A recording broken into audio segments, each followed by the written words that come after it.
E aí, pessoal, tudo bem com vocês? Bom, vamos à parte 2 aqui da nossa reforma tributária, né? Uma reforma que foi recém-aprovada agora em dezembro, tá? Então, o objetivo é fazer alguns vídeos que possam explicar para vocês de forma mais simples, né, do que está lá na cartilha, pegar os pontos mais importantes e então vocês terem noção do que vai acontecer, tá? Eu estou dividindo em partes para não ficar muito cansativo, né? Então, a primeira parte a gente abordou os conceitos. Essa segunda parte eu vou abordar especificamente os conceitos do IBS e do CBS, tá? Quais são as características, as premissas, né? Quais são as bases que vão incidir, tá? E uma simulação também do que aconteceu lá na Câmara dos Deputados, né? Ou seja, o que o texto base trouxe de simulação, que é um ponto aí bastante criticado por todos os economistas, analistas e tributaristas, tá bom? Então vamos aqui, sem mais delongas, né, dividir a tela com vocês.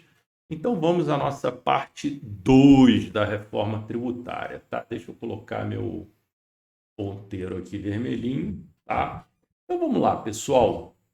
O que o IBS e o CBS substituem? Tá? Então, conforme eu coloquei no vídeo anterior, ele vai substituir 5 tributos por um IVA dual, tá? De padrão internacional. Tá? Então, está aqui de maneira bem clara, né? Hoje, o que a gente tem? A gente tem o PIS, COFINS e IPI, que são impostos federais. A gente tem o ICMS, que é um imposto estadual.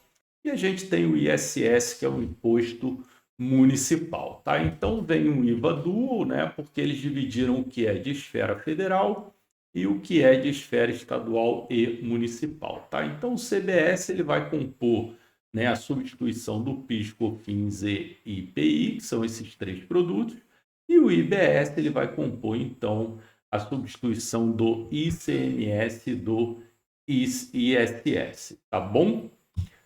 Seguindo adiante, né? Então, eles vão ter as mesmas premissas, os mesmos critérios e observações a serem definidos por uma só lei complementar, tá? Então, como eu coloquei no vídeo anterior, a gente ainda vai ter lei complementares aí, né, definindo então quais são os critérios, premissas e observações. Mas o legal de ver é que vai ter uma simplificação do que existe hoje, já que eles vão ter os mesmos critérios, as mesmas premissas, né, e as mesmas bases de cálculo. Tá? Então vamos aqui os fatos geradores, bases de cálculos, hipóteses de não incidência e sujeitos passivos, tá? Eles também vão ter as mesmas imunidades, regimes específicos diferenciados ou favorecidos de tributação. Tá? Eu vou fazer aqui, pessoal, a parte 3 específico só sobre esses regimes, tá? Então eu não coloquei aqui para não ficar muito longo, tá? Vão ter as mesmas regras de não cumulatividade e creditamento e também, quer dizer, o status atual, então, é aguardando a edição dessas leis complementares, tá? E os fatos geradores vão ser todas as operações e importações, seja com bens materiais ou imateriais, seja diretos ou com serviços, tá? Então, esses são os fatos geradores aqui que vão compor toda a base de cálculo do IBS do CBS, tá? Quais são as principais características, pessoal? Então vai ser uma base ampla e alíquota única, tá? Então vejam só que a gente não vai ter uma diversidade grande. Vamos ter poucas exceções, vão incidir sobre operações e importações com bens materiais ou imateriais, inclusive diretos ou com serviços, que serão os fatos geradores, tá? Cálculo por fora, pessoal, a gente vai ter o fim daquele famoso grossap, né? Hoje, quando você vai formar um preço, você tem que colocar um imposto por dentro, fazendo o grossap, tá? Então, esses dois impostos, eles não vão compor mais a própria base, o que vai facilitar e simplificar o entendimento, tá? Não teremos Cumulatividade ampla, então, direito ao crédito na etapa anterior, com exceção de uso e consumo pessoal, isenção e não incidência na forma de lei complementar, tá? Então, acabou a não cumulatividade, tá bom? Princípio do destino, então a cobrança do imposto vai ser no local do destino. Então, isso vai dar o quê? Fim à guerra fiscal que a gente tem hoje entre os estados, né? Então, como eu falei no vídeo anterior, a gente vai ter de 2026 até 2033, né, esses benefícios fiscais sendo terminados aí gradativamente, tá? Então, muitas empresas foram para outros estados aí em busca, né, de uma redução na base do ICMS ou até um benefício fiscal em cima das importações. A gente tem os corredores de importação, né? Então, isso tudo aí vai acabar, tá? E o cashback, né? Então eles vão aí fazer hipóteses de devoluções, tá? Isso daí está muito ainda embrionário sendo discutido, tá?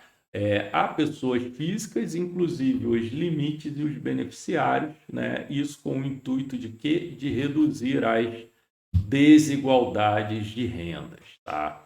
Então aqui, pessoal, como último slide, eu vou colocar para vocês, então, a estimativa que foi parte do texto base, tá? Então aqui a gente tem possíveis alíquotas padrão nesse novo modelo de tributação, tá? Então eles analisaram um cenário factível e um cenário conservador, tá? E fizeram aqui então 8 cenários, né? Então o cenário base, no cenário factível, né? Eles fizeram as alíquotas aqui de CBS, IBS e o total, e a mesma coisa no cenário conservador, né? Então, essa alíquota média aqui, né, que vocês estão vendo, a alíquota total, é que está sendo aí muito criticada por todos, né? Como nós teremos aí a maior alíquota do mundo, né?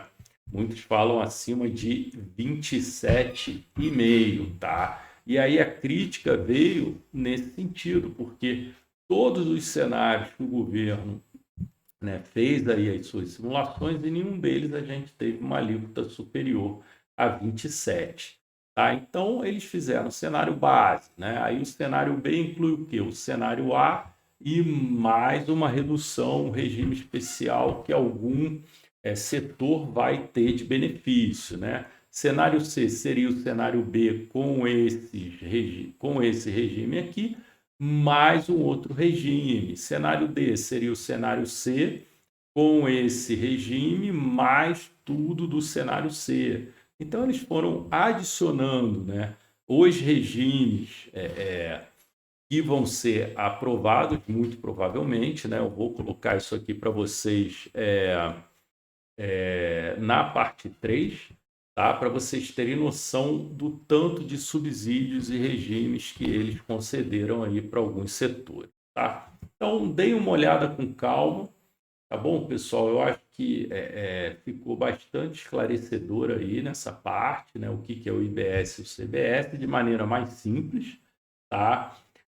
Para que então vocês tenham uma noção de como ficou a reforma, tá? É importante dizer, pessoal, que essas concessões desses subsídios, tá, na minha humilde opinião, foram concedidos porque senão você vai matar alguns setores da economia, né? Tem setores que não suportam uma certa carga tributária, tá? Porque senão eles vão simplesmente desaparecer, tá? Então, na verdade, não é porque fulano é bonzinho, ciclano é bonzinho e eles receberam mais benefícios, tá? Então, foi estudado, né, exatamente quais os setores iriam morrer. Óbvio que existem lobby, né, por trás, e um ou outro setor acabou levando um pouquinho mais, vamos dizer assim, de subsídios, tá? Mas é um modelo que sem esses subsídios não funciona, tá bom, pessoal? Então, na parte 3, no próximo vídeo, eu vou colocar para vocês aqui, então, quais foram esses regimes especiais, que setores ganharam aí um certo subsídio, né? Alguns em 100%, alguns em 60%, 50%, 30%. Então, vou trazer tudo para vocês aqui no próximo vídeo da reforma tributária. Um grande abraço, até a próxima. Tchau, tchau.